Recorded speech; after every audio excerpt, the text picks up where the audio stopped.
Good morning. Bali, Saturday 8:50 ng umaga, tinakala ko ng gising kami kasi nag-movie marathon kami. 2 o'clock na ako nakatulog at 2:30 ata, mga ganun kaming dalawa. So, gusto ko lang ipakita sa inyo yung flex ko. Gusto ko ipakita sa inyo gusto ko i-flex sa inyo ang breakfast namin ngayon. Yung bitin breakfast ko kasi mamaya mag-walking ako. So, ito po siya. Yan o. 3 eggs. Tapos, apple. Ganon din siya. Yung kay chikiting namin, tulog pa siya. Tapos, black coffee. Yan. Yan ang breakfast ko ngayon. Piniflex ko para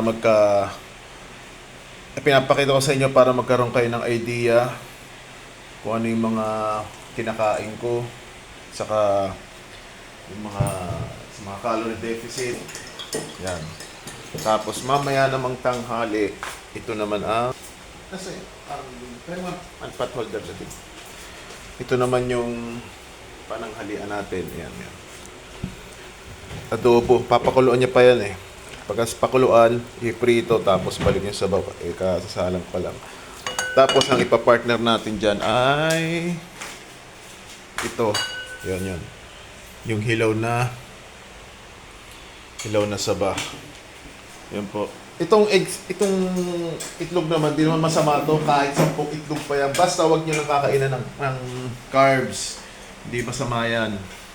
Kasi kailangan ng katawan natin ng protein. Pero syempre, samahan nyo ng prutas o kaya ng gulay. Pasensya na kayo, paiba-iba ako ng ano dahil as in kaya gising ko lang. Tapos yung wife ko, Lading! Hello! Yun, siya nagluto. Maaga siyang nagising. So, ganon, activities natin, walking lang mamaya. Tapos bukas, magbabasketball tayo. Shout out sa sa batch 98. Igihan natin bukas, sana manalo po tayo. 9:30 ang laro namin, kaya sana manood po kayo. Okay, maraming salamat po. I-upload ko rin po ito sa Facebook page at sa YouTube channel, Ang Maglulupa 91. Salamat po.